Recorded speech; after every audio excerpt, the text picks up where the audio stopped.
Hey guys, so today I'm here to tell you my top 10 of 2019 as well as my lowest 10 of 2019. I'm going to start with the lowest because I don't actually have any of them anymore. They all were unhauled. So I'm just have my list and I'm just going to tell you a little bit about them. These are in no order, whereas the top are going to be like 10 to 1, and then that way you know which ones were like my number 1 versus my number 10. Like, you'll be able to tell the difference, and you'll see why when I explain them. But these are in no order because they all were just not for me.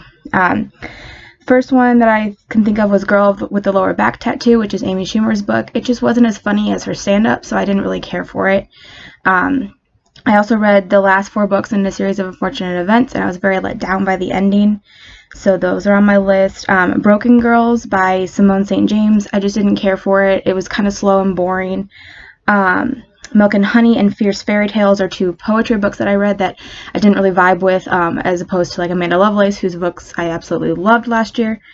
And then The Gentleman's Guide to Vice and Virtue. I know this is a very popular book here on BookTube, but I just didn't vibe with it. It was kind of just blah to me. Like, it wasn't memorable. Like, I can't even tell you really what happened in it. I will reread it if I want to one day, but right now I just don't really have a desire to, and I have no desire to finish with the series. An Unwanted Guest by Sherry Lapina.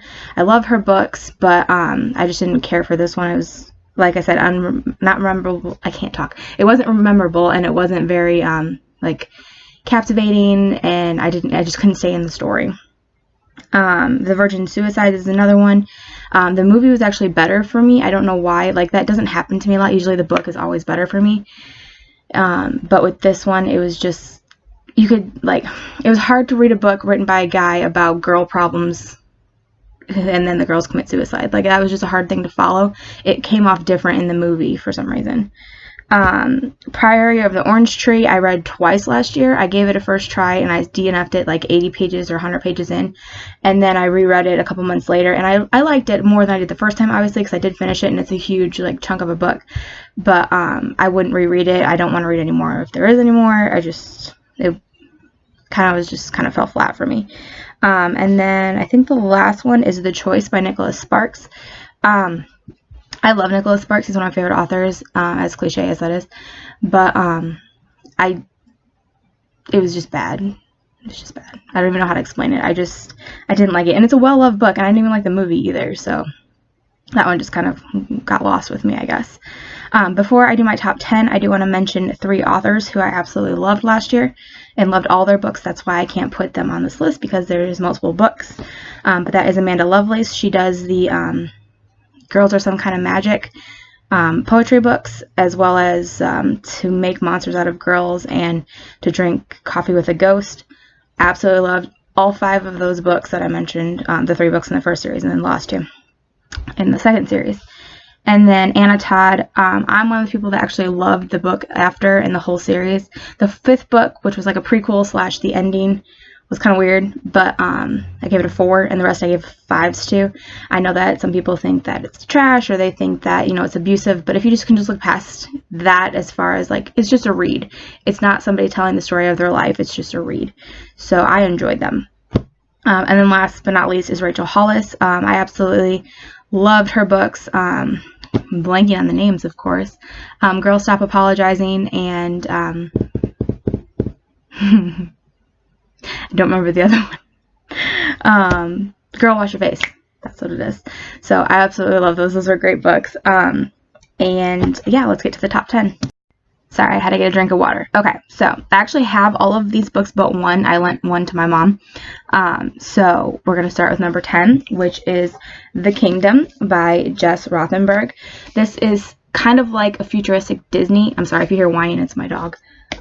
If it's a futuristic Disney setting, where there are these like cyborgs that work as the Disney princesses, and one is being on trial for murder. And it was really good. I loved the story. The characters are great. I understand, because Becca in the books talked about how you didn't get to see a lot of the park, which would have been really cool, but and I get that was a letdown, but I actually really liked this. But now that she mentioned that, I'm like, I see why I put this as a 10 and not like a 3. So yeah, but this was really good, really entertaining read. I liked the murder aspects, like guessing if she did it or not, or who really did it. That was really fun.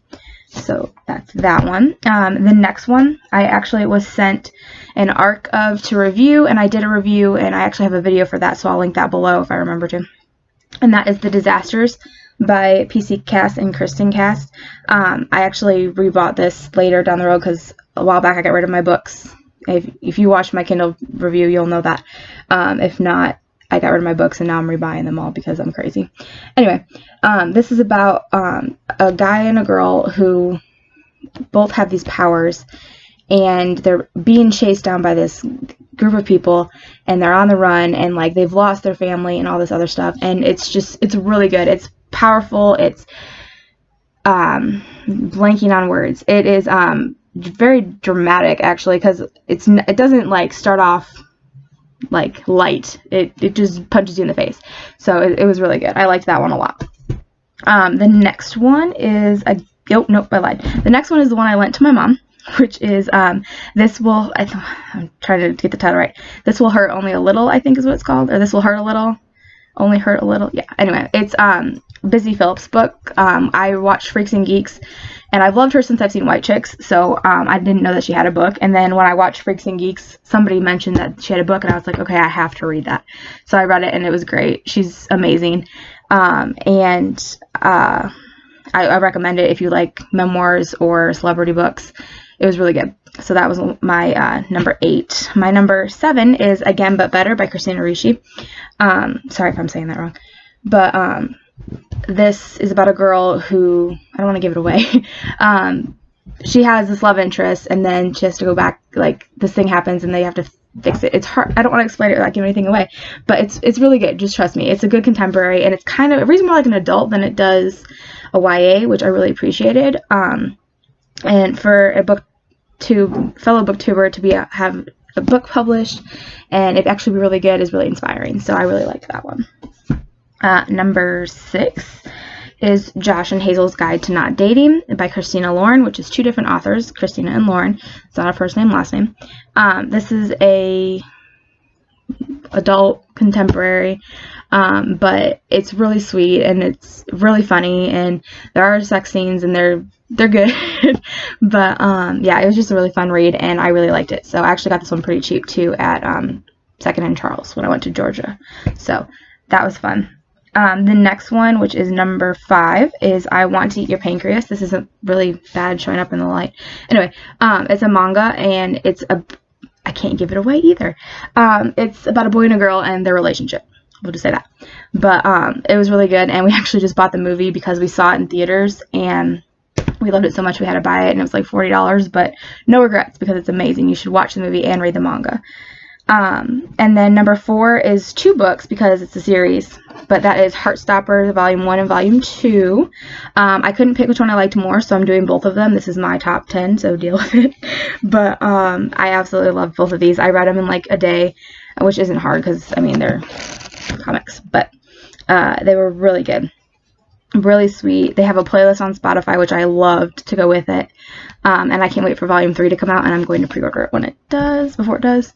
And then number, what are we on? 3. My top 3. Okay. Yeah, I still agree with this. Okay, my top 3. Number 3 is Winterwood by Shay Earnshaw. Another book that's not going to show up because of the light. There we go. This one is better than The Wicked Deep, in my opinion. I devoured this. It was so good. It's about a girl who's a witch, and she finds this boy in the woods, and he's like frozen, but he's not dead. And it's about the relationship and like what happened to him, and it was just so good. I couldn't put it down, so I highly recommend this one. And then my number 2 is another graphic novel, which is Pumpkinheads by Rainbow Rowell. This is my first Rainbow Rowell that I've ever read, and, well, that's a lie. I tried Fangirl, and I didn't like it, but I think it's because it was an audiobook. So now that I've read this, I'm going to read all of her books, because this was my top, it was my number 1 until I read my November book, but this was so cute. It's about a boy and a girl who work at a, I don't know what to call it, fall festival like thing, apple orchard, pumpkin patch, whatever. for fall, and it's about their friendship and their relationships with other people, and how he's got a crush on some other girl there, and she's trying to help him get to that crush, and they have to go through the whole entire festival, and you just see the whole thing, and it's cute. It definitely was fall vibes. I loved it. It was the perfect thing to read during October. So I will read that every October because it's short and it's cute and it gets you in the spirit. And then my number one book of the year for 2019 was Skyward by Brandon Sanderson. I'm not big on sci-fi, so at least I didn't think I was until I read this and The Kingdom, but apparently I actually really like sci-fi. I have 2 on my top 10, which isn't bad. And this is about a girl who's in like this flight academy in space, of course, and her dad was a flight crew member, a pilot, that's the word. I'm blanking on everything. I'm sorry, it's late. Anyway, and she wants to be just like him because he was shot down by his own team, basically. And she wants to find out why that happened and, you know, get retribution for that.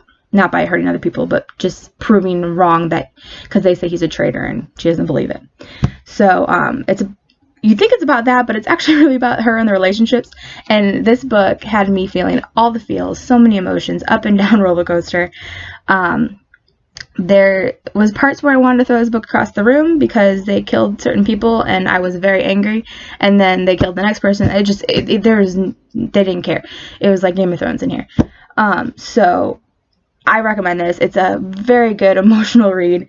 And I can't wait to start Starsight, which I have, but I haven't started because I'm stupid. So, yeah. But it's amazing, and you need to read it. So those are my top 10 and worst 10 of 2019, and my honorable mentions. So let me know which ones of these you've read, if you agree with me, if you disagree with me, if you have more thoughts on the books. If you liked any of the ones that I didn't like, I'm very sorry. It's nothing against you. It's just they weren't for me. My husband disagrees with me on this series, Unfortunate Events, so I don't blame you if you disagree with me. We all have our opinions. So yeah, but thanks for watching, guys. I'll see you next time.